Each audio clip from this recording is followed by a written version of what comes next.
Abdoulaye est un homme heureux. Pensionnaire à l'orphelinat Khalil Ibn Walid d'Abobo, il pourra désormais dormir dans un cadre idéal. Je suis très content parce que ça va nous permettre de bien dormir et de bien étudier. Comme Abdoulaye, les 81 pensionnaires de cet orphelinat ne dormiront plus à même le sol. Leur centre d'accueil vient d'être doté d'un bâtiment R+2, composé de 6 dortoirs pour 54 lits, un réfectoire et 4 salles de classe. L'orphelinat peut accueillir aujourd'hui plus de 100 pensionnaires. En 2018, lorsque nous avons entendu parler de l'orphelinat et que nous sommes venus en visite, les enfants vivaient dans des conditions très difficiles. C'était le rez-de-chaussée, un mur monté seulement que sur le sol, qui n'avait pas de fondation. La journée, les salles servaient de salles de classe et la nuit, ils montaient les bancs, ils mettaient des nattes, des pagnes et se couchaient à même le sol. Et lorsque nous avons vu cela, nous avons décidé de donner un cadre de vie très agréable à ces enfants. Démarré en janvier 2020, la construction de ce bâtiment a pu voir le jour grâce à l'organisation non gouvernementale Solid Action. Que voir des enfants dans des conditions déplorables, on ne le souhaite à personne. Donc on a décidé avec tous nos amis, tous les amis et à travers nos contacts, de se mettre ensemble pour construire cet orphelinat-là, pour permettre à ces enfants-là d'être dans de bonnes conditions. Le coût des travaux pour la réalisation de l'édifice s'élève à 78 millions de francs CFA et la Fondation Petrosi y a contribué fortement. Dans le vaste programme social du gouvernement, les sociétés d'État comme Petrosi Holding apportent leur pierre à travers leur fondation et c'est un travail de longue haleine sur lequel nous sommes tous engagés. Et nous sommes très heureux de pouvoir apporter cette pierre ici, dans un quartier qui en a besoin et pour des enfants vraiment démunis. Situé à Abobo-Bokabo, l'orphelinat, qui affiche aujourd'hui un nouveau visage, existe depuis 2009. Dans ce centre d'accueil, l'âge des pensionnaires varie entre 1 et 16 ans. Un bilan satisfaisant, c'est ce qui ressort de l'Assemblée générale à mi-mandat de la Jeune Chambre internationale Abidjan Prestige tenue le mardi 6 avril dernier à Cocody. L'organisation a pu mener 9 activités, à savoir la mise en œuvre de 2 projets communautaires et la tenue de 7 ateliers de formation sur le leadership et le développement personnel. Nous pouvons dire à mi-parcours que le bilan de la Jeune Chambre internationale Abidjan Prestige est satisfaisant, dans la mesure où nous avons réalisé plus de 100% des activités qui étaient prévues. Sur 9 activités prévues, nous avons effectivement réalisé les 9 prévues et nous avons réalisé aussi 3 autres activités qui n'étaient pas prévues pour ce premier semestre. C'est de façon unanime que les officiels et membres présents ont salué ces résultats obtenus par le comité directeur local 2021. Un comité directeur qui ne ménage aucun effort selon lui pour amener la JCI Abidjan Prestige à être une référence. Continuer à faire ce qu'ils savent déjà très bien faire, de toujours respecter le credo qu'eux-mêmes se sont donnés. Je pense qu'à travers tout ça, ils pourront aller encore de l'avant. Ils ont encore beaucoup de potentiel, qu'ils restent encore ensemble et qu'ils continuent ce qu'ils ont toujours commencé. La présidente Boni Dameti de la JCI Abidjan Prestige ne compte pas s'arrêter là.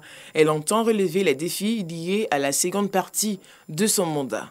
Nos activités phares du mandat sont notamment le projet Prestige Peace qui se réalisera en cours de second semestre. Nous avons également le projet de la construction d'une école maternelle à Téigri qui a été lancé et qui sera réalisé le 1er mai dans le département de Téigri à Gagnoa. Nous avons également la célébration de nos noces de bois, nos 5 ans d'existence, qui sera réalisée également le 29 mai 2021. Cette assemblée était aussi l'occasion pour la Jeune Chambre internationale Abidjan Prestige de célébrer ses membres et les membres potentiels les plus méritants.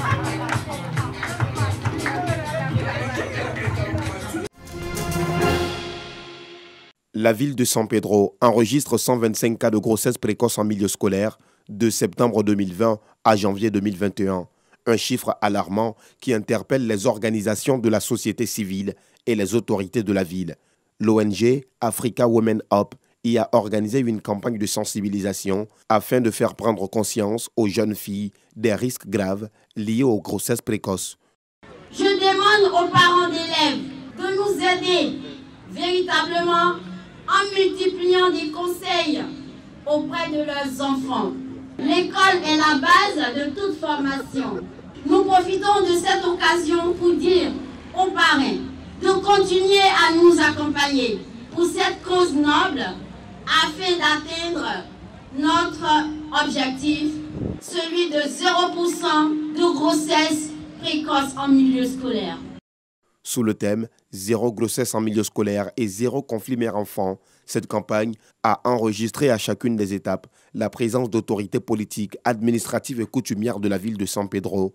Ici, Félix Anoblé, député maire de la circonscription et parrain de la campagne, prodigue de sages conseils à ses filleuls. Il y a un temps pour rentrer dans la vie active, sauter les étapes. Très souvent, quand on saute dans l'inconnu, on se retrouve dans le désert. Rien n'est pressé. Rien n'est pressé. Il faut vous éloigner de la sexualité. Qu'elle soit maîtrisée ou pas, c'est pas pour vous. Merci à l'ONG pour ses initiatives et de toujours continuer dans cette voie afin de continuer à sensibiliser les enfants de la Côte d'Ivoire. La campagne de sensibilisation des jeunes filles de San Pedro sur les dangers liés aux grossesses précoces s'est achevée par une remise de kits scolaires et de vivres aux parents d'élèves. Sensibiliser les jeunes filles et les femmes sur le développement personnel et l'hygiène intime, c'est l'objectif de cette conférence de presse. Une initiative de Belle Jones, infirmière camerounaise et experte en hygiène intime. Cette conférence, qui se tient en prélude à la tournée Turn On Beauty in You, c'est-à-dire Rallume la beauté en toi, vise également à entretenir les femmes sur l'importance d'une bonne hygiène intime. Il fallait briser ce dont on appelle tabou et bien sûr éduquer la jeune génération et apporter, sensibiliser, dirais-je, la jeune génération et apporter autant d'informations que possible. Plus de 700 personnes sont attendues à cette première édition qui démarre ce samedi 10 avril. Occasion pour Belle Jones de lancer un appel aux populations ivoiriennes. Mes reines, si vous m'écoutez, il faut être là. Vous n'allez pas le regretter. Il est temps de changer, il est temps de se lancer, il est temps de réaliser, il est temps de s'entraider et de s'aimer. Je vous ai dit, je ne parlerai pas que d'hygiène intime, je parlerai d'estime de soi, d'entrepreneuriat, de mindset. Après la Côte d'Ivoire, la tournée Turn On Beauty in You, Rallume la beauté en toi, se fera dans les pays de la sous-région, notamment le Bénin et le Burkina Faso.